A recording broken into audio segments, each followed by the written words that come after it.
이제 오랫동안 멈추었던 누가복음을 다시 시작합니다.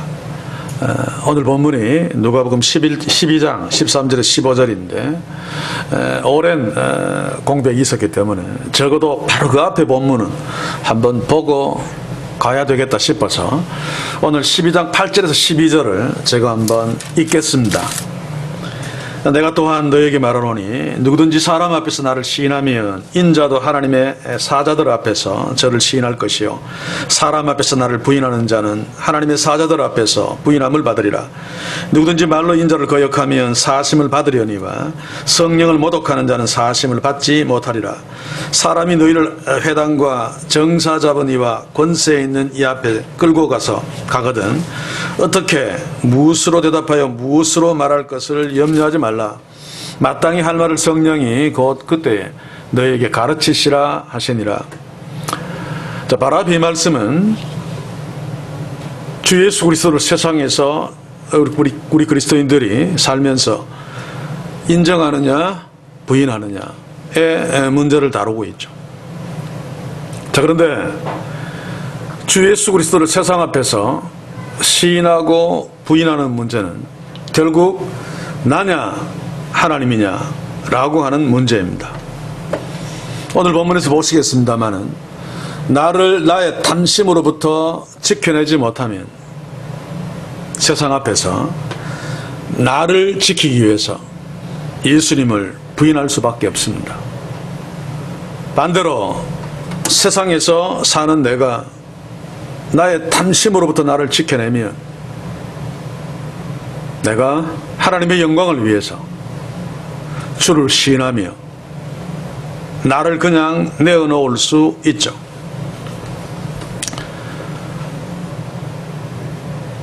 바로 예수를 시인하느냐 부인하느냐 문제는 여러 가지 원인들이 있습니다만 가장 중요한 이유가 바로 인간 속에서 꿈틀거리는 탐심 때문입니다. 탐심은 나를 너무너무 사랑하는, 나를 너무너무 인정하는, 나를 너무너무 위하는 바로 그 마음이죠. 그래서 이 탐심의 문제를 오늘 본문이 다루고 있습니다. 물론 누가가 순서와 다르게 여기에 편집했을 가능성이 있습니다만 그러나 무리 중에 한 사람이라고 하는 것으로 봐서 계속 이어지는 내용인데 이 이어지는 내용 속에서 예수께서 탐심의 문제를 지적하고 있는 것은 결국 바로 앞에서 우리 그리스도인들에게 가장 중요한 문제인 예수 그리스도를 시인하는 문제, 또 가장 비참한 문제인 예수 그리스도를 부인하는 문제를 다루고 있는 것입니다. 그래서 오늘 우리는 주어진 말씀을 함께 보면서 내가 탐심으로 인하여 예수를 부인하고 살고 있지 않은가. 물론 이 예수를 부인하는 것은 다 신앙으로 믿음으로 위장하고 있습니다. 우리도 나도 모르게 본능적으로 합리화시키고 위장하고 있습니다만 오늘 이 말씀을 통해서 위장한 믿음으로 위장한 괜찮은 것으로 고상한 것으로 위장한 나의 탐심들을 발견하는, 그래서 회개하고 그것으로부터 나를 지키는 놀라운 축복이 이 시간 말씀을 나누는 동안 있기를 주의 이름으로 간절히 소원합니다. 자, 이제 본문 13절을 함께 봅시다. 무리 중에 한 사람이 이르되 선생님 내 형을 명하여 유업을 나와 나누게 하소서. 자, 무리 중에 한 사람이 지금 예수님께 이런 말을 하고 있습니다. 이 무리라고 하는 것은 바로 12장 1절에서 그동안 무리 수만 명이 모여 서로 밟힐 만큼 되었더니 예수께서 먼저 제자들에게 말씀하여 가라사대. 예수님 앞에 모인 수많은 무리들이 바로 오늘 13절에서 이야기하는 무리들일 것입니다. 예수님은 그 무리들에게 물론 제자들을 중심으로 하나님 나라의 말씀을 하셨습니다.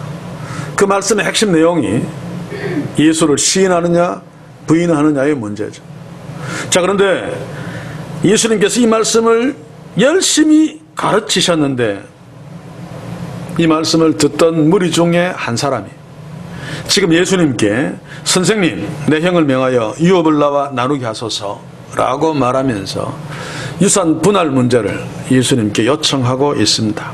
자, 그런데 이 요청의 내용은 바로 이전에 예수님이 하신 말씀과 너무너무 동떨어진 거죠. 동문서답에 해당되어지는 그런 말입니다. 예를 하나 들어보면 9절을 한번 다시 읽어보겠습니다. 사람 앞에서 나를 부인하는 자는 하나님의 사자들 앞에서 부인함을 받으리라. 심각한 문제죠. 그래서 이 예수님의 말씀을 귀담아 들었다면 내가 어떻게 하면 주님을 부인하지 않을 수 있겠습니까? 선생님, 내가 어떻게 하면 주님을 부인하지 않을 수 있겠습니까? 그 방법을 나한테 좀 알려주시지 않겠습니까? 뭐 이런 요청을 해야지 자연스러운 거죠. 근데 이 사람은 전혀 엉뚱하게 형에게 명하여 내 몫을 좀 내가 좀 잘 챙기게 해주십시오 라고 하는 요청을 하고 있습니다. 이것은 무리 중에 있었던 그 사람이 예수님의 말씀을 귀담아 듣지 않았다는 증거죠. 오늘 이 시대에도 우리는 이런 실수들을 참 많이 범합니다. 실컷 설교 듣고 주의 말씀 듣고도 엉뚱한 생각을 하고 엉뚱한 질문을 하는. 아마 이 사람은 처음부터 이 문제를 예수님께 요청해서 해결해야 되겠다라는 생각, 그 목적 하나로 나왔던 것 같습니다. 그래서 예수님이 말씀하시는데 그 예수님의 말씀이 들릴 리가 없죠. 빨리 끝나야지 내가 이 말을 예수님께 할 텐데 아마 이 말을 어떻게 예수님께 할까? 예수님이 내 소원을 들어줄까? 뭐 이런 생각을 하고 있다가 중간에 예수님의 말씀이 끝났는지 안 그러면 중간에 약간 텀이 있었는지 탁 끼어 들어와서 지금 예수님의 가르침과는 전혀 동떨어진 요청을 하고 있는 것입니다. 이것으로 보아서 이 사람의 지금 마음속에는 오직 아버지가 남긴 유산을 형과 나누는 문제에서 내 것을 제대로 챙기겠다는 그 마음밖에 없는 거죠. 하나님의 아들이신 예수님이 지금 그 중요한 하나님 나라의 말씀을 하고 계심에도 불구하고 이 사람의 마음속에는 오직 나의 재산, 내게 돌아오는 재산밖에 없습니다. 이점에서 유대인들의 그 유산 분배에 대해서 우리가 조금 공부할 필요가 있겠는데 신명기 21장 17절을 한번 봅시다. 반드시 그 미움을 받는 자의 아들을 장자로 인정하여 자기의 소유에서 그에게는 두 몫을 줄 것이니 그는 자기의 기력의 시작이라 장자의 권리가 그에게 있음이라. 요게 레위기나 다른 데서도 비슷한 말씀들이 나옵니다만 이게 유산 상속의 율법입니다. 전후 문맥을 다 설명하면 너무 길기 때문에 간단하게 이야기하면 자기 아내 중에 뭐 둘째든 셋째든 되게 막 미워하는 아내라 할지라도 그 아들이 그에게서 아들이 가장 먼저 태어났으면 그 아들이 아무리 미워 죽어도 장자로 인정해야 된다는 얘기입니다. 이게 하나님의 법입니다. 그래서 그에게는 두 몫을 주라라고 하는 것은 자기 유산의 3분의 1을 주라는 겁니다. 그리고 나머지 차남에게 3분의 1을 주라는 거죠. 요즘 입장에서 보면 크게 차이 안 납니다. 그죠? 형은 두 몫, 동생은 한 몫인데. 그런데 예수님 당시 또는 그 이전의 고대 사회에서는 상황이 전혀 틀립니다. 보통 한 집에 아들이 8명에서 10명, 많게는 12명 그 이상도 있죠. 예수님의 형제도 4명인가 5명인데 만약에 요셉이 일찍 죽지 않았으면 아마 예수님의 형제도 10명 가까이 되었을 수 있습니다. 그러니 장자 한 사람에게 3분의 2가 돌아가고 나머지 3분의 1 가지고 차남들이 나누어야 됩니다. 경우에 따라서는 차남들은 자기 몫이 있으나 마나 한 정도밖에 되지 않죠. 그래서 더 유산 상속에 예민할 수밖에 없습니다. 제가 곧 글을 쓰겠습니다마는 예수님이 아버지를 장사 지내고 가겠습니다라고 하는 자에게 죽은 자들로 죽은 자를 장사 지내게 하라라고 하는 말이 있죠. 주석에 보면 100% 죽은 자들로 죽은 자들을 장사 지내게 하라는 것은 영적으로 죽은 자들에게 죽은 자를 장사 지내게 하라 뭐 이런 식으로 설명하는데 그것은 유대인들의 그 네크로스라고 하는 관용어를 놓쳤기 때문이죠. 거기에서 죽은 자들로라고 하는 것은 아버지의 유산에 대해서 죽은 자들이라는 뜻입니다. 차남들을 말합니다. 차남은 아버지의 상속에 대해서 죽은 자들입니다. 조금밖에 못 받기 때문에 장남만이 아버지의 유산으로부터 산 자죠. 그래서 예수님이 그렇게 말씀하시는 것은 아마 장자가 아버지를 장사 지내고 가게 하옵소서 그 유산을 포기하지 않겠다는 뜻입니다. 그때 예수님이 너는 네 장자의 몫인 유산을 포기하고 차남들에게 그거 다 주고 장사 지내게 하고 너는 나를 따르라 라고 하는 명령입니다. 그래서 나중에 이야기하고 어쨌든 장남에게 3분의 2가 돌아가고 3분의 1은 차남들에게 돌아가는데 이것은 율법에 명시된 내용이에요. 두 몫을 주라. 그래서 이것은 문제될 것이 없습니다. 그런데 왜 이렇게 유산 상속에 문제가 발생하는가 하면 만약에 다 현금이면 그치요? 딱딱 무짜듯이 자를 수 있는데 당시에 유산은 대부분 토지죠. 토지. 짐승도 있습니다만 토지도 좀 가치 있는 부분이 있고 또 모래가 많이 섞여 있는 부분이 있고 또 정사각형이어서 딱딱 자를 수 있는 것도 아니기 때문에 3분의 1을 잘라서 형이 가지고 나머지 3분의 1을 잘라서 동생이 두부자르듯이 자른다는 것은 거의 불가능합니다. 그런데 형이 그것을 나눌 권리가 있습니다. 그래서 형이 동생을 생각해서 좀 동생에 유리하게 나누어도 동생은 불평을 가질 만한 어떤 조건이 되죠. 형이 나한테 좀 잘못 준다. 왜 저 땅을 나한테 주지? 율법에는 3분의 1을 나한테 주라고 했는데 이거는 3분의 1이 안 돼. 그런 생각을 할 수 있습니다. 또 한 가지 동생들이 불평을 품을 수 있는 어떤 구조는 부잣집은 형이 3분의 1 가지고 동생이 나머지 3분의 1과 나누면 그래도 독립해서 먹고 살 수 있는 상황이 될 수 있는데 가난한 집은 나눌 토지도 없을 수 있지만 토지가 설령 있다 할지라도 막 나누어서 가지면 독립할 수 없는 것이요.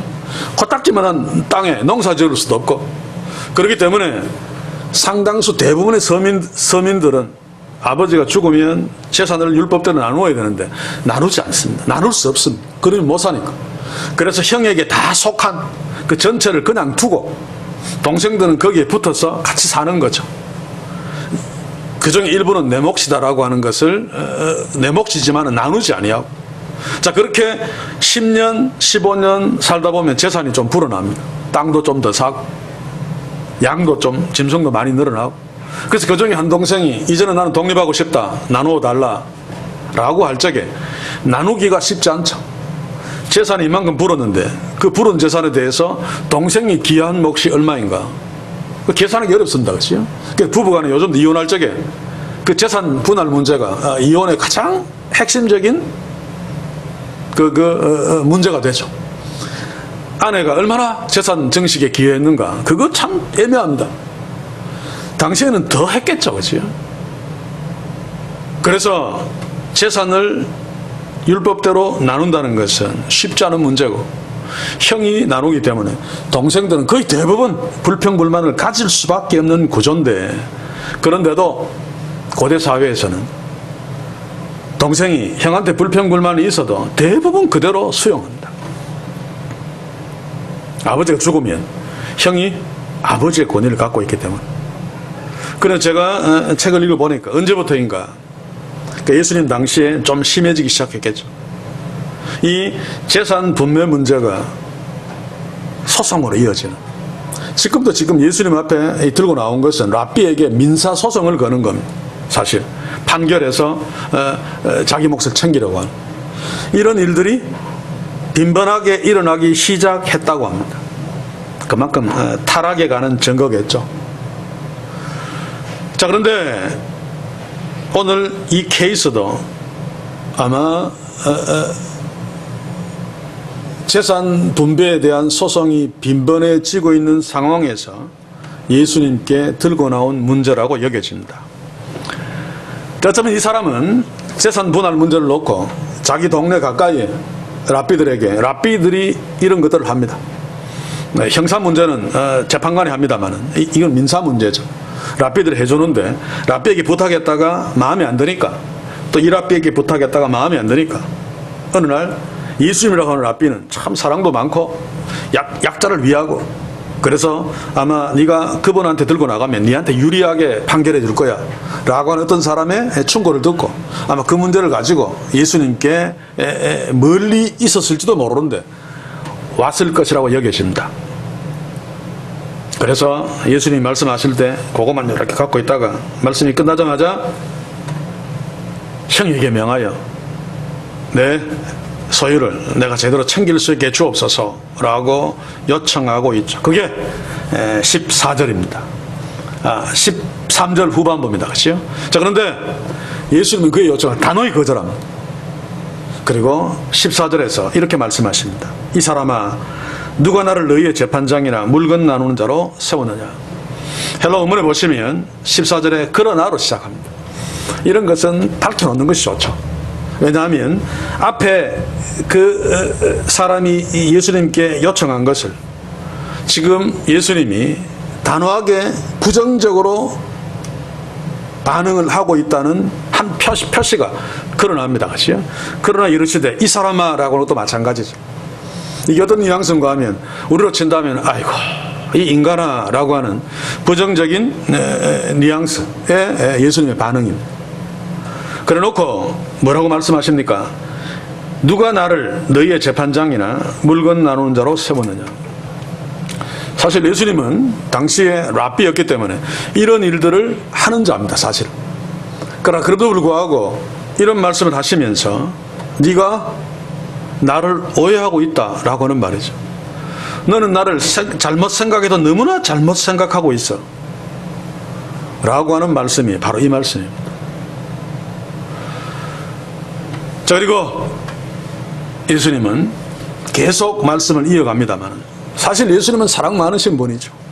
그래서 형보다는 동생이 약자입니다. 그렇죠? 그리고 아마 재산 나눔에 있어서도 굉장히 부당한 대우를 이 사람이 받았을 수도 있습니다. 그러면 충분하게 그 문제를 해결해 주실 수 있을 텐데 왜 예수님이 이렇게 단호하게 거절하시는가 하면 그 사람에게 심각한 문제가 있기 때문입니다. 그 사람이 지금 예수님을 잘못 생각하고 있기 때문에, 다시 말하면 단지 다른 랍비들과 다르지 않게 재산 문제나 또는 병이나 고치는 그런 어떤 인간 랍비 정도로 여기고 있다는 사실을 예수님이 파악하시고 지금 이렇게 거절하고 있는 것입니다. 그 자체가 잘못되어서 거절하는 것이 아니라 그것을 나에게 요청하는 그 중심이 예수님에 대한 오해 때문에 생겨난 것임을 예수님이 아시고 그것을 거절하는 거죠. 너는 나를 잘못 생각해서 라고 하는 것입니다. 예수님이 이 문제에 민감한 이유는 이 문제가 지금 이스라엘 전체의 문제죠. 비단 이 사람의 문제뿐만 아니라 제자들도 예수님을 지금 잘못 알고 있습니다. 유대 당국자들도 지금 예수님을 잘못 알고 있습니다. 이게 문제입니다. 오늘 이 시대에 교회들의 문제도 바로 이거죠. 예수님을 잘못 알고 있습니다. 우리에게도 문제가 바로 이것입니다. 만약에 예수님을 잘못 알고 있다면 이것보다 심각한 문제가 없습니다. 지금 예수님 당시에 이스라엘의 가장 심각한 문제는 하나님께서 구약 성경에서 계속 예언하시고 약속하신 대로 메시아를 보내주셨음에도 불구하고 그 메시아에 대해서 잘못 생각하고 있는 것. 그러면 하나님이 메시아를 보내신 목적이 다 엉클어지고 맙니다. 그 목적에 이스라엘 백성들이 해당될 수 없습니다. 그래서 하나님을 아는 것, 하나님이 보내신 예수님을 아는 것은 무엇보다도 중요합니다. 이 중요성 때문에 하나님께서 그 오랜 시간 동안 수많은 제자들을 동원해서 신구약 성경 66권을 기록하게 하시고 그 인쇄술도 발달되지 않은 그 시대, 그 고대 사회부터 계속해서 필사자들로 하여금 계속 필사해서 우리에게까지 주신 이유는 그 신구약 66권이 말하는 것이 무엇입니까? 하나님은 누구시냐? 그 하나님이 보내신 예수 그리스도가 누구시냐라는 것을 알게 하는 하나님의 계시입니다. 왜냐하면 그 하나님을 아는 것이 무엇보다도 중요하기 때문에. 우리가 수요일날 마가복음을 공부하고 있습니다만 마가복음의 시작이 무엇입니까? 마가복음 1장 1절에 보시면 하나님의 아들 예수 그리스도의 복음의 시작이다. 독자로 하여금 가장 중요한 것이 이것인데 이것에 대한 설명을 내가 할 거야 라고 하는 것입니다. 하나님의 아들 예수 그리스도, 이 가장 중요한 예수 그리스도의 정체를 1절에서 마가는 밝혀놓고 16장까지 그 하나님의 아들 예수 그리스도, 그분이 왜 복음인가를 설명하고 있는 거죠. 그것이 너무 중요하기 때문에. 그래서 복음서에서 가장 중요한 터닝 포인트가, 신학자도 그런 얘기를 합니다만 우리도 알고 있죠. 가이사랴 빌립보에서 예수님이 제자들에게 너희는 나를 누구로 하느냐, 드디어 공개적으로 제자들에게 예수님의 정체에 대해서 묻고 있습니다. 제자들이 예수님이 누구신가를 아는 것이 너무 중요하기 때문에 지금 십자가로 이제 본격적으로 가는 그 터닝 포인트 시점에서 제자들에게 너희는 나를 누구로 하느냐라고 묻고 있는 것입니다. 왜입니까? 십자가를 지실 예수 그리스도를 제자들이 제대로 알아야지 십자가를 지신 예수 그리스도를 믿을 수 있습니다. 그것이 하나님의 구원 사건인 줄 알고 감사함으로 받아들일 수 있죠. 그리고 그분을 나의 구원자로 믿을 수 있고 그분이 가신 십자가를 갈 수 있습니다. 그분을 알아야 됩니다. 그래서 예수님이 질문하신 거죠. 그 질문에 베드로는 대답합니다. 주는 그리스도십니다. 마태복음에 오시면 더 선명하게 이야기하죠. 주는 그리스도시요 살아계신 하나님의 아들입니다. 자, 그런데 그 고백이 문자적으로는 정답인데 베드로의 마음, 그리스도를 이해하는 베드로의 그 이해를 염두에 두면 빵점입니다. 아시죠? 그래서 예수님이 그 부분을 교정해 주죠. 마가복음 8장 29절을 보시면 또 이르시되 너희는 나를 누구로 하느냐라고 했을 때 베드로가 대답하여 가로되 주는 그리스도십니다. 시험지에 썼으면 공표인데 예수님은 하나님이시기 때문에 그 말을 한 베드로의 그리스도에 대한 이해를 보니까 빵점입니다. 그래서 교정해 주죠. 지금 베드로가 주는 그리스도십니다 라고 고백한 것은 이 한 사람이 예수님을 그냥 인간 납비 정도로 생각하고 나의 육신적인 문제를 해결하기 위해서 온 그 자와 다르지 않습니다. 그 이해가. 우리가 잘 아는 대로 제자들이 예수님을 어떻게 이해했습니까? 메시아로, 그리스도, 메사야, 마시아흐로 믿었지만은 그들이 믿은 그리스도는 정치적인 메시아. 지금 로마 제국에 속박되어서 개판이 되어버린 그 이스라엘을 로마 제국으로부터 해방시켜서 다윗 같은 왕국을 만들고 거기에 예수님이 왕이 되셔서 다스리셔. 그러면 예수님의 제자로 고생하면서 따라다니는 우리는 틀림없이 자의정 우의정하고 아마 높은 자리에 앉을 거야. 우리는 예수님 때문에 크게 출세할 거야. 그런 메시아, 나의 구원자, 나의 팔자를 고쳐줄, 이스라엘을 잘 살게 만들 그 메시아를 염두에 두고 주는 그런 그리스도십니다 라고 고백한 것이 바로 이 베드로의 고백이고 제자들의 고백이고 어쩌면 우리들의 고백일 수 있습니다. 한국교회는 똑같이 하였고 그래서 예수님이 뭐라고 말씀하십니까? 거기에 십자가를 더해 주십니다. 마가복음 8장 31절 한번 읽어봅시다. 인자가 많은 고난을 받고 장로들과 대제사장들과 서기관들에게 버림받아 죽임을 당하고 사흘 만에 살아나야 할 것을 비로소 저에게 가르치시. 이 말씀을 하니까 베드로는 정신이 나가버렸습니다. 예수님이 이스라엘 왕이 되려면 이런 능력 있고 힘 있는 장로들과 대제사장과 서기관들에게 인정받아야 되는데 그래야지 이 왕으로 추앙되고 자기도 출세할 텐데 이런 능력 있는 이런 저력 있는 권력 있는 자들에게 버림받아고 죽는다니까. 그러면 베드로의 그 꿈, 예수 그리스도를 통해서 꿈꿨던 그 꿈들이 그냥 다 박살이 나버리죠. 한국교회 그렇잖아.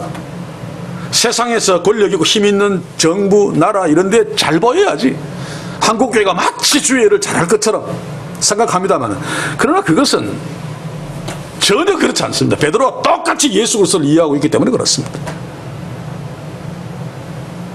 예수님이 내가 죽는다. 그 힘 있는 자들에게 버림받고 죽는다. 그러니까 베드로가 정신이 나가서 마가복음 9장 32절을 보시면 드러내놓고 이 말씀을 하시니 예수님이 그런 말씀을 하니까 베드로가 예수를 붙잡고 간함에 제가 마가복음 하면서 번역 참 잘못했다라고 얘기했죠. 개정개혁에서는 간함에를 항변함에 조금 낮게 번역했습니다만 이것도 번역 잘못한 것입니다. 그 원문대로 이해할 수 있도록 설명하면 예수님이 이런 말씀을 하시자 베드로는 예수님을 아주 거칠게 붙잡고, 우리로 치면 멱살을 틀어잡은 거나 마찬가지입니다. 옆으로 끌고 와서 명령하듯이 예수님을 책망하는 것입니다. 원문들은 완전히 정신 나간 거죠.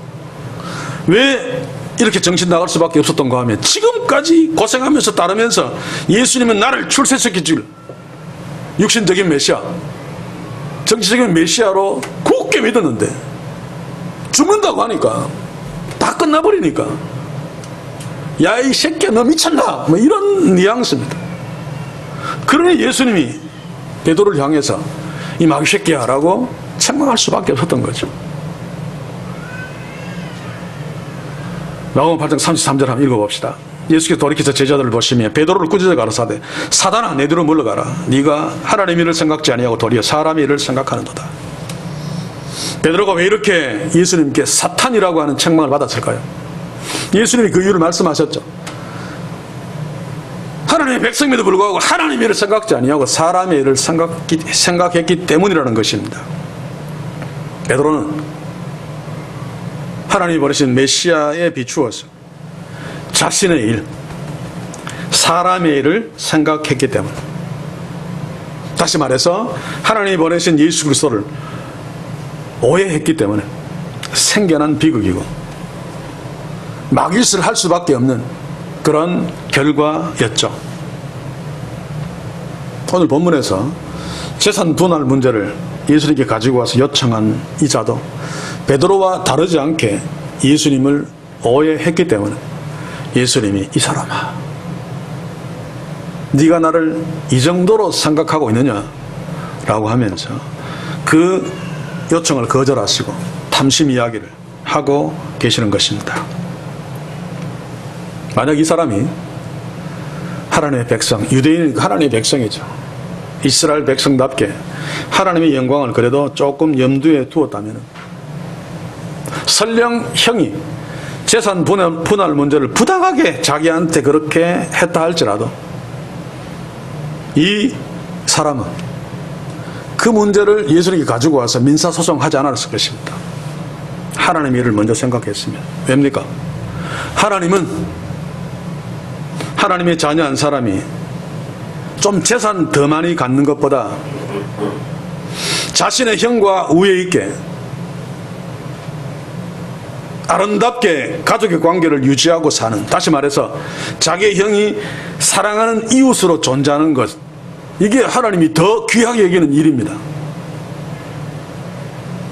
이 사람이 하나님의 일을 알았다면, 귀하게 여겼다면 재산보다 형과 동생과의 그 관계, 하나님의 자녀의 관계를 더 중요시 여기고 이것은 포기할 수 있었을 것입니다. 그런데 그렇지 않았습니다. 하나님의 일이 아니라 사람의 일, 이 자기의 중심에 있었기 때문에, 이기심, 이것이 자기의 중심에 있었기 때문에 형과의 관계는 나중에 깨어지고 막 죽든지 뭐 상관없이 나한테 돌아올 몫을 더 많이 챙기려고 예수님이 나온 거죠. 그러니 이 자도 좀 정도는 약할지 몰라도 마귀짓을 지금 하고 있는 것입니다. 그래서 예수님이 그의 요청을 거절하신 것이죠. 우리는 어떻습니까? 곰곰이 한번 생각해 보시기 바랍니다. 제가 목회를 하면서 교회에서 굉장히 중요시 여기는 것이 사람과의 관계입니다. 그래서 아무리 귀중한 일을 한다 할지라도 그 계획하고 시행하는 일이 껍데기 교회로 봐서는 굉장한 좋은 결과를 가져와도 그 일을 함으로 인해서 지체들끼리 다툼이 생긴다면 저는 안 합니다. 안 해요. 그 일을. 아무리 고상하고 위대한 주의 일을 할지라도, 일처럼 보여도 그 일 때문에 지체끼리 서로 다툰다면 하나님의 일이 아니라 그것은 인간의 일이기 때문에 그런 것입니다. 하나님의 일을 할지라도 인간의 일로 바뀌어버리는 거죠. 사람의 일이 되고 맙니다. 사람의 일을 하니까 하나님의 일이라고 위장해놓고, 그러니까 하나님이 가장 귀하게 여기는 지체간의 다툼이 생기는 것입니다. 한국교회가 주의를 한다고 하면서 이런 다툼들이 교회마다 많이 생기는 것은, 실제로 한국교회는 하나님의 일을 중요시 여기지 않고 사람의 일들을 하고 있기 때문에 그렇습니다. 사람의 일들을 한다는 것은 하나님이 없다는 뜻이죠. 하나님이 없으면 하나님이 귀중하게 여기는 이웃도 없습니다. 그리고 뒤집어 이야기하면 이웃이 없다는 것은 하나님이 내 이웃을 사랑하라 라고 명령하지 그 하나님도 없다는 뜻입니다. 그러면 어떤 결과가 옵니까? 부자와 나사로에서 부자에게 문제는 나사로가 이웃이 아닌 거죠. 이웃이 아니라는 뜻은 하나님이 없다는 뜻입니다. 그러면 지옥으로 결과될 수밖에 없는 거죠. 굉장히 무서운 결과를 초래할 수밖에 없습니다. 자, 그런데 하나님의 진짜 자녀들은 하나님의 일을 더 중요시 여깁니다. 더러더러 한 번씩 사람의 일과 순서가 바뀌긴 합니다만, 하나님의 일을 중요시 여긴다는 것은 하나님이 그에게 있다는 뜻이죠. 하나님이 그에게 있다는 것은 이웃이 있다는 뜻입니다. 그러면 재산 분리는 문제나 이기심을 극복해낼 수 있습니다. 이게 안 되니까 문제가 생기는 거죠. 왜 한국 교회가 교회마다 다툼이 있습니까? 그것은 사람 속에 탐심이라는 원흉이 있기 때문이고 그것을 그대로 방치했기 때문입니다. 이 문제는 우리에게도 대단히 심각한 문제입니다. 가정에서도 교회에서도 예수님 당시에도. 그래서 예수님은 15절에서 거기 있는 모든 자들에게 제자들을 포함해서 탐심의 문제를 지적하고 있죠. 예수를 시인하느냐 부인하느냐에 성공 여부를 가늠하는 문제입니다. 예수님을 시인하면 천국이지만 예수님을 부인하면 지옥입니다. 그렇죠? 얼마나 중요하고 심각한 문제입니까? 15절을 한번 읽어봅시다. 저에게 이르시되 삼가 모든 탐심을 물리치라. 사람의 생명이 그 소유에 넉넉한 데 있지 아니하니라. 참 이 예수님의 말씀이 정말로 중요한 말씀인데 불행하게도 번역을 너무 잘못했습니다. 자, 우선 탐심의 개념부터 살펴봅시다. 우리 성경에 탐심으로 번역한 헬라어는 플레오넥시아인데 합성어입니다. 그렇죠? 앞에 단어는 더 많이 라는 부사고 뒤에 합쳐진 단어는 가지다라고 하는 동사가 합쳐서 문자대로는 더 많이 가지다 라는 뜻입니다.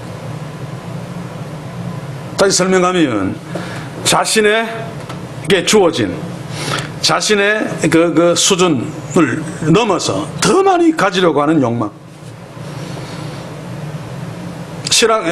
신학적으로 다시 설명하면 하나님이 정해주신 선을 넘어서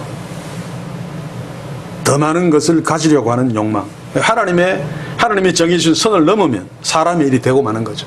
하나님이 정해진 선 안에 있으면 하나님의 일인데, 그래서 탐심은 하나님이 없을 때 생겨나는 것입니다. 하나님이 있어도 하나님이 그저 자신의 욕망을 채워주는 신정도로 여길 때 가능한 거죠. 앞서 이야기했듯이 제자들은 예수님을 자기 조국의 해방을 시키는 정치적인 메시아, 자기를 출세시켜주는 그런 정도로 여겼습니다. 그리고 이 사람은 재산 분할해서 자기에게 재산을 좀 더 많이 갖게 하는 그런 어떤 재판장 정도로 여겼습니다. 유대 당국자들은 예수님이 자신이 갖고 있는 명예, 또 권력, 종교적인 어떤 위치, 인기 이런 것들을 방해하는 그런 어떤 육신적인 한 대적, 자기의 어떤 원수로 그냥 여겼죠. 그러니까 죽이려고 했고, 제자들은 자기 출세를 시켜주는 도구니까 막 따라다녀. 그런데 십자가로 그것이 깨지니까 제자들은 다 도망가 버렸습니다. 왜냐하면 예수님을 통해서 내가 성공하고 출세하고 복받아야 되는데 오히려 지금 예수님 때문에 내가 망하겠거든요. 그러니 도망가고 말죠. 한국에도 지금 이런 식으로 예수님을 이해하고 있다면 좀 더 심한 코로나19는 아무것도 아닙니다. 그보다 훨씬 더 심한 핍박, 어려움이 다가오면 한국교회는 전부 다 십자가에서 도망갈 것입니다. 이대로라면. 틀림없는 사실입니다. 성경이 그것을 말하고 있습니다. 우리에게도 해당되어지는 위험이라는 사실을 기억하고 오늘 우리 속에 있을지 모르는 탐심을 주목해야 되는데, 문제는 이 탐심을 잘못 번역한 것이 참 안타깝습니다. 물론 이 사람이 육신의 문제를 가지고 예수님께 나온 것 그 자체는 제가 문제가 되지 않는다 이야기했죠. 우리도 육신적인 문제를 주님 앞에 내어놓고 구하는 것 그 자체가 문제가 되지 않습니다. 왜냐하면 우리는 하나님의 자녀이기 때문에, 또 우리가 참 연약하다는 것을 하나님이 아시기 때문에, 그 하나님 아버지께 우리의 육신적인 문제를 놓고 기도하는 것은 마땅한 우리의 특권입니다. 그리고 하나님께서 우리의 기도를 들어주시겠다고 약속하셨죠. 성경 한 군데 봅시다. 마가복음, 마태복음 7장 7절 8절 보시면, 구하라 그러면 너에게 주실 것이요 찾으라 그러면 찾을 것이요 문을 두드리라 그러면 너에게 열릴 것이니 구하는 이마다 얻을 것이요 찾는 이가 찾을 것이요 두드리는 이에게 열릴 것이라. 힘든 일이 있느냐, 뭐 소원이 있느냐, 두드리라, 찾아라, 구해라, 그러면 들어주겠다라고 하는 거죠. 그런데 여기에 주의해야 될 것이 하나 있습니다. 이것보다 훨씬 더 중요하게 얘기해야 될 것이 있죠. 그것을 빼버리면, 구하라 찾아라라고 하는 이 명령, 요것만 갖고 있으면 바로 이것이 사람의 일이 되고 맙니다. 그래서 우리도 하나님께 우리 육신의 문제를 놓고 기도할 적에 반드시 기억해야 될 것이 마태복음 6장 33절입니다. 너희는 먼저 그의 나라와 그의 의를 구하라. 그리하면 이 모든 것을 너희에게 더하시리라. 하나님의 나라와 그 의를 구하면 나머지는 그냥 주시겠다는데, 그럼에도 불구하고 우리는 연약하기 때문에 우리의 육신적인 문제에 자유할 수 없으므로 육신적인 문제를 구해야 되는데, 육신적인 문제를 구할 적에 그에 앞서서 하나님 나라, 그의 의를 먼저 구하라. 자, 하나님의 나라를 구하라는 것은 하나님의 영광, 하나님을 먼저 염두에 두고, 그의 의를 구하라는 것은 그의 통치, 그의 의가 구현되도록 그것을 먼저 소원하면서 구하고, 그 다음에 네 문제를 구하라는 거죠. 그래서 예수님은 제자들에게 주기도문을 가르쳐 주시면서 아버지의 이름이 거룩히 여김을 받으시옵고 나라가 임하옵시고를 먼저 가르쳤습니다. 그래서 저도 개인적으로 기도할 적에 아예 패턴을 저는 정해놓고 있습니다. 아예 정하지 않으면 잘 안 되니까. 기도하면서 먼저 시작하는 것이 회개입니다. 물론 주기도문은 중간에 죄를 사할 수 있습니다만, 저는 그것을 먼저 기도하면서 십자가를 떠올리지 않으면 그 뒤에 기도가 잘 안 돼서 먼저 십자가 앞에서 주께서 피 흘려 죽으심으로 용서해 주신 그 죄를 용서해 주신 것, 그것을 염두에 두고 내 죄를 용서해 주셨음을 확인하면서 회개합니다. 그리고 내가 하나님 이름을 거룩히 여기며 살 수 있도록 도와주옵소서. 그리고 하나님 나라가 나에게 임하게 하옵소서. 이 말은 하나님이 나를 통치해 주십시오. 이 말은 다르게 이야기하면 내가 주의 말씀에 좀 잘 순종하면서 살게 해주십시오라고 하는 것입니다. 이게 형식이든 아니든 먼저 기도하고 그 다음에 나의 문제를 주께 기도합니다. 그래도 어떤 때는 앞에 확 그냥 빼버리고 나 육신적인 문제만 기도하면서 아버지께 기도하는 그 귀한 특권을 사람의 일로 변질시키는 실수를 저도 종종 자주 합니다. 사랑하는 성도 여러분, 우리는 우리의 삶에서 잘 안 되지만 의식적으로라도 그냥 패턴화시켜서 하나님의 영광이 먼저 기도에서부터, 만약 이것이 되지 않으면 우리의 인생은 만족을 모르는 부, 명예, 인기, 돈, 여기에 몰두하는 탐욕의 노예가 될 수밖에 없습니다. 여기에는 아무도 예외가 없습니다. 그래서 교회에서 가장 신앙 좋다고 여겨지는 목사들 중에 이런 인간들 얼마나 많습니까? 탐심의 노예가 된 자들. 하나님의 영광이 우선되지 않았기 때문이고, 내가 그럴 수 없는 존재라는 사실을 알고 겸손하게 그 하나님의 영광을 먼저 놓으려고 애쓰지 않았기 때문에 누구나 생겨날 수밖에 없는 그 탐심의 노예가 그 사람에게 생겨난 것이죠. 이렇게 우리도 하나님의 영광을 놓쳐버리면 반드시 내 속에서 탐심이 꿈틀거립니다. 탐심이 들어오게 되어 있습니다. 그러면 하나님이 사랑하라고 한 이웃도 사라지게 되죠. 그래서 물어봐야 되는, 나한테 정말 이웃이 있는가를 질문해 보십시오. 탐심이 우리를 지배하면 진짜 이웃은 없습니다. 그렇다면 심각한 문제가 발생합니다. 앞에서 이야기했듯이 부자와 나사로에서 나사로의 결말을 맞을 수 있습니다. 물론 우리가 하나님께 구원받은 하나님의 자녀이기 때문에 나사로의 결말이 오기 전에 하나님께서는 조치를 취하겠죠. 그러나 그런 결과가 올 수 있다는 도전 앞에 서야 됩니다.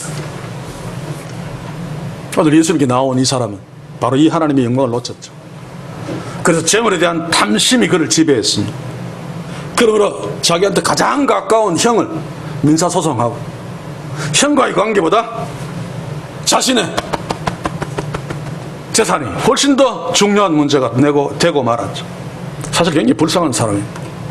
이게 얼마나 무서운 이야기입니까? 그렇지? 그래서 예수님은 다음에 이 말씀 뒤에 우리가 다음에 보겠습니다만 어리석은 부자의 비유를 통해서 더 실감나게 설명하고 있죠. 부자가 많은 곡식이 생겼는 거, 더 큰 창고를 지어서 막 쌓아 노력하는 것이 무엇입니까? 이웃이 없기 때문입니다. 나눠줄 이웃이 없기 때문입니다.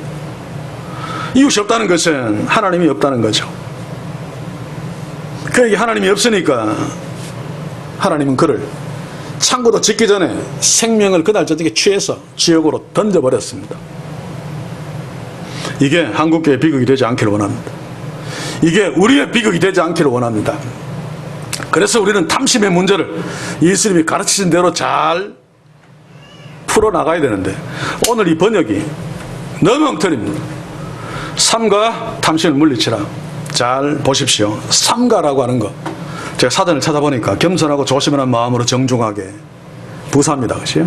근데 쉽게 이야기하면 좀 조심해서 탐심을 물리쳐라. 신경 좀 써서 탐심을 물리쳐라. 이런 뜻인데 원문에 보시면 동사입니다. 동사. 명령문입니다. 명령어입니다. 보아라. 호라테.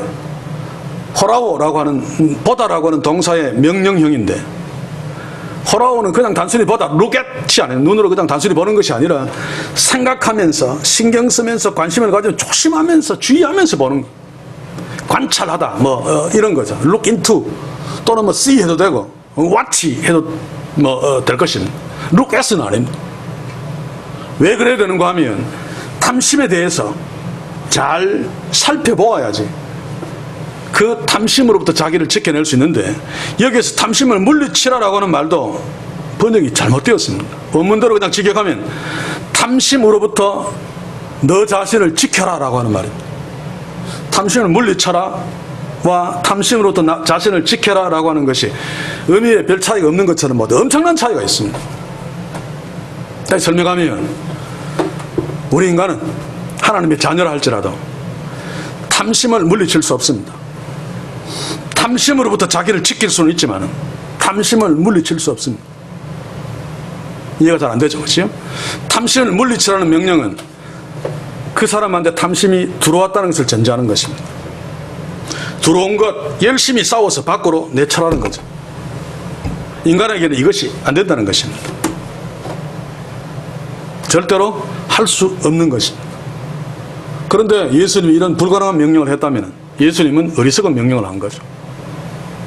예수님은 탐심을 물리치라고 명령하지 않았습니다. 탐심으로부터 너희 자신을 지켜라. 자, 한번 봅시다. 이런 말이 있죠. 마약을 한 번도 안 한 사람은 있어도 마약을 한 번만 한 사람은 없다. 마약을 한 번 하기 시작하면 계속 한다는 거죠. 처음부터 마약으로부터 자신을 지켜라는 것입니다. 탐심도 마찬가지입니다. 사람 속에 탐심이 들어오면 그 탐심을 물리치지 못합니다. 아무리 물리치려고 해도 그것이 잠재의식 속에 내려갔다가 그 탐심을 반드시 이루고야만 합니다. 그래서 사도 바울은 에베소 교회에 이렇게 경고하고 있죠. 에베소 5장 3절을 봅시다. 음행과 온갖 더러운 것과 탐욕은 너희 중에 그 이름이라도 부르지 마라. 사실은 이름 부르는 거 아무것도 문제되지 않습니다. 그렇지? 이름은 불러도 괜찮은데 그 짓은 하지 마라.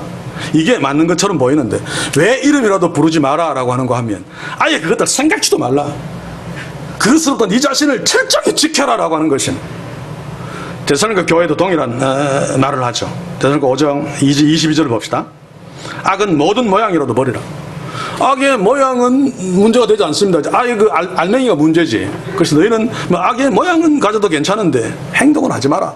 이게 맞는 명령 같은데, 모양도 취하지 마라, 흉내도 내지 마라 라고 하는 것은 철저하게 악으로부터 네 자신을 지키라고 하는 말입니다.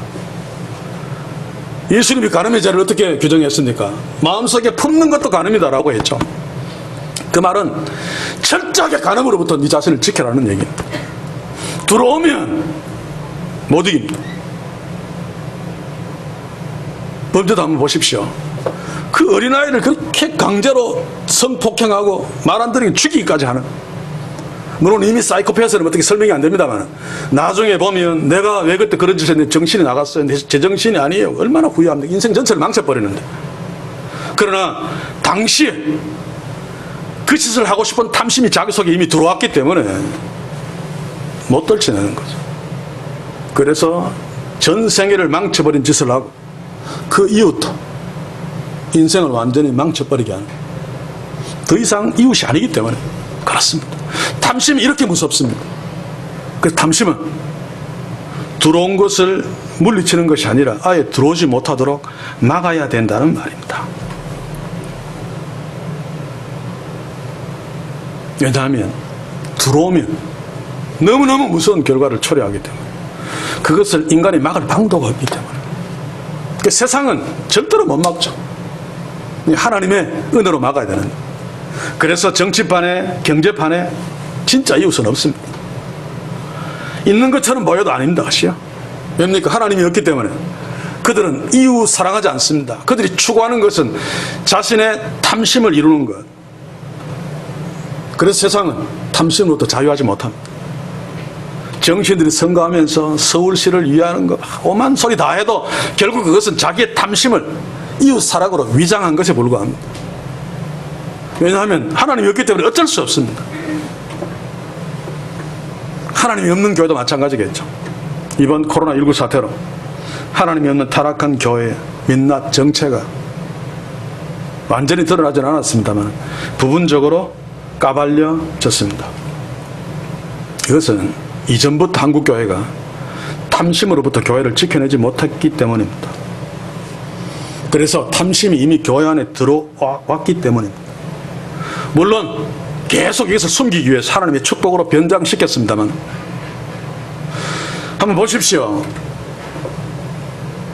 대면 예배에 목숨을 걸었다 라고 하는 믿음으로 위장했습니다.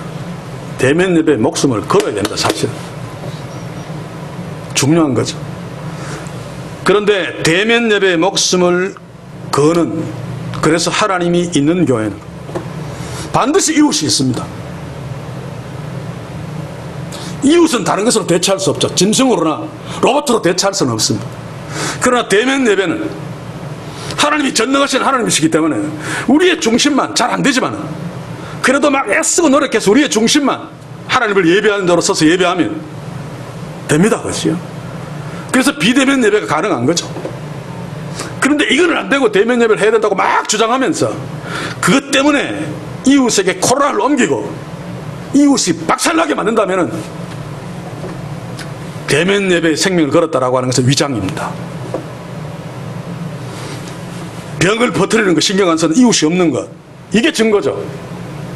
그렇기 때문에 코로나19를 통해 한국교회가 이웃이 없는 타락한 교회, 하나님이 없는 교회임이 드러난 거죠. 정말로 슬픈 일입니다만 이것이 우리에게 도전이 되고 전화위복의 계기가 되어서 우리 자신들과 우리 교회를 한번 돌아봐야 됩니다. 그렇다면 하나님이 있는 자들, 이웃이 있는 자들, 이런 자들이 탐심으로부터 자기를 지켜낼 수 있는데, 자, 하나님의 자녀들은 그러면 어떻게 탐심으로부터 자기를 지켜낼 수 있는가? 하나님 앞에 서야 되죠. 그렇죠? 탐심으로부터 자기를 지켜낼 수 있게 도와주시는 살아계신 하나님 앞에 서야 되는데, 하나님 앞에 선다는 것은 꿈에서 하나님을 보고 막 이게 아니고 하나님이 말씀하신 그 말씀 앞에 서는 것입니다. 그렇죠?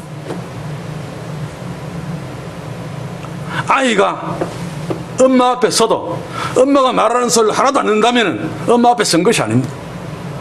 그런데 엄마 앞에 실제로 서지 않았어도 엄마가 말한 녹음기를 들으면서 엄마 말을 귀담아 듣는다면 그게 엄마 앞에 진짜로 선 거죠. 하나님은 보이지 않습니다. 보는 척하는 인간들 많습니다만 우리에게 들키지 않습니다. 마치 찾아낸 것처럼 말하는 사람들이 많습니다만 하나님은 우리에게 말씀으로 들켜주셨습니다.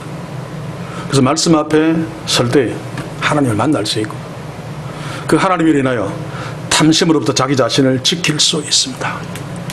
그래서 주의 말씀을 주의해서 주목해야 됩니다. 예수님이 보라, 오라테 하나님 말씀을 통해서 탐심이 얼마나 무서운 것인가를 잘 살펴서 그것이 조금도 내 속에 들어오지 못하도록 아예 처음부터 주의 말씀의 능력으로 지켜라, 막아라 라고 예수님이 지금 말씀하시고 있죠. 그래서 관건은 우리가 주의 말씀에 귀 기울이는 것입니다. 그래야지 사람의 생명이 소유에 넉넉한 데 있지 않음을 알게 되죠. 하나님께 있다는 것을 알게 되죠. 하나님을 만나는데.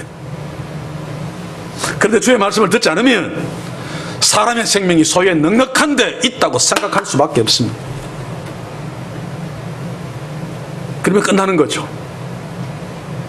이 사람의 생명이 소유에 넉넉한 데 있지 않다라고 하는 것도 번역이 잘못되었습니다. 이 설명하려면 좀 길기 때문에 이 부분은 다음 시간 어리석은 부자의 비유의 내용이 바로 이거죠. 사람의 생명은 소유에 넉넉한 데 있지 않다는 것을 노골적으로 설명하는 것이 어리석은 부자의 비유인데 다음 시간에 어리석은 부자의 비유를 말하면서 이야기하면서 서론으로 이것을 가져와서 좀 상세하게 설명을 하겠습니다. 오늘은 여기서 말씀을 마무리하기를 원하는데 사람의 생명이 소유에 넉넉한 데 있지 않다. 번역은 틀렸습니다만 그대로 받아들이고 이 말씀을 우리가 가슴 속 깊이 이해하고 삶 속에 적용시키려면 주의 말씀 앞에 서야 됩니다. 그렇지 않으면 절대로 이것을 말로는 그렇지 세상 사람도 그렇잖아요. 돈 많다고 사람이 행복하나? 마음이 뭐 평안해야지. 그래 놓고도 돈에 혈안이 되어 있지 않습니까? 마누라 그러면 안 되죠. 자기의 그 귀한 아내 자식까지 내팽개치고 때로는 사람을 죽이면서까지 돈에 목을 걸잖아요. 왜입니까? 돈만 있으면 내가 행복해질 수 있다. 돈만 있으면 내 생명이 넉넉해질 수 있다 라고 믿기 때문에 그런 짓을 하는 것입니다. 교회도 마찬가지 아닙니까? 돈 많이 끌어모으려고 온갖 짓을 하잖아요. 그리고 그 돈으로 이웃이 없으니까 부동산 계속 사놓고 그렇지. 주의 말씀을 듣지 않았기 때문입니다. 주의 말씀을 듣지 않았다는 것은 그에게 하나님이 없다는 뜻입니다. 하나님 앞에 서지 않았다는 뜻입니다. 사랑하는 성도 여러분, 매일의 말씀 묵상을 끊임없이 합시다. 매일매일. 그때만이라도 하나님 앞에서는 하나님을 의식하는 짧은 시간이라도 가져야지 우리의 부패한 죄의 본성으로부터 우리가 이겨낼 수 있는 가능성이 생기는 것입니다. 이것마저도 안 하면 탐심이 우리 속에 들어오는 것도 모릅니다. 내가 탐심의 노예가 된 것도 모릅니다. 그래서 탐심이 이미 들어와서 그 탐심이 지배하는 자들은 자기가 정상이라고 생각합니다. 다른 사람들이 욕심도 없고 바보 같다고 생각합니다. 때로는 저도 탐심의 노예가 됩니다만 그러나 다른 사람들이 저보고 바보라고 이야기합니다. 목회자들 중에서. 왜냐하면 어떤 야욕을 가지고 거룩한 야욕을 가지고 막 뭘 추구하고 막 해야 되는데 안 한다는 거죠. 안 하는 것이 아닙니다. 하나님의 뜻이 거기에 있지 않음을 알기 때문입니다. 사랑하는 성도 여러분, 그러므로 우리는 적어도 매일의 말씀 앞에 서서 또는 설교 때마다 일주일에 한 번인데 또는 두 번인데 좀 힘들어도 말씀에 좀 집중해서 그 말씀을 통해서 하나님을 만나려고 예배의 시간만큼이라도 살아계신 하나님 앞에 서려고 애써야 됩니다. 그래야지 탐심으로부터 자기를 지켜낼 수 있습니다. 그래야지 하나님의 자녀로 가장 귀한 이웃이 보이는 거죠. 내가 막 귀찮고 미운 내 아내가 나한테 가장 귀한 이웃임이 보인단 말입니다. 내 남편이, 내 자녀들이, 우리 믿음의 지체들이. 근데 이것도 안 되면서 무슨 하나님의 자녀라고 이야기하면서 폼을 잡습니까? 이 모든 것들을 해결할 수 있는, 탐심으로 자기를 지키고 이웃을 사랑할 수 있는 유일한 길은 하나님 앞에 서는 길밖에 없습니다. 주의 말씀 앞에 날마다 서서 하나님의 영광을 먼저 구함으로 정말 귀한 내 이웃이 내 옆에 있고 내 이웃이 내 옆에 있으므로 밀려오는 탐심을 또 막아내며 그로 말미암아 하나님이 주시는 진짜 축복을 저와 여러분들이 날마다 풍성히 누리는, 탐심으로 누리는 것이 아니라 하나님으로 인하여 우리 믿음의 지체들과 함께 이웃들과 함께 서로 나누면서 누리는 그 축복이 풍성하게 주님 오시는 그날까지 우리의 삶을 가득 채우기를 주의 이름으로 간절히 소원합니다. 기도합시다. 주여, 우리가 탐심으로부터 우리 자신을 지켜낼 수 있도록 날마다 주의 말씀 앞에 세우소서. 우리가 육신의 문제를 주께 구할 때에도 먼저 하나님의 영광을 먼저 구하며 하나님의 영광이 우리 중심에 있음으로 말미암아 탐심이 우리 속에 밀려 들어오지 못하도록, 그래서 이웃보다 나의 소유가 더 중요하다고 생각하는 어리석음을 범치 않도록 주의 성령이여 날마다 우리들을 말씀 앞에 세워서 탐심으로 우리를 지켜내며 하나님의 영광을 먼저 구하며, 그러므로 아내가 남편이 가족이 우리 믿음의 지체들이 나의 가장 귀한 내 이웃이 되는 축복을 우리 교회 우리 모두에게 주님 오시는 그날까지 풍성히 허락해 주시옵소서. 예수님의 이름으로 기도하옵나이다. 아멘.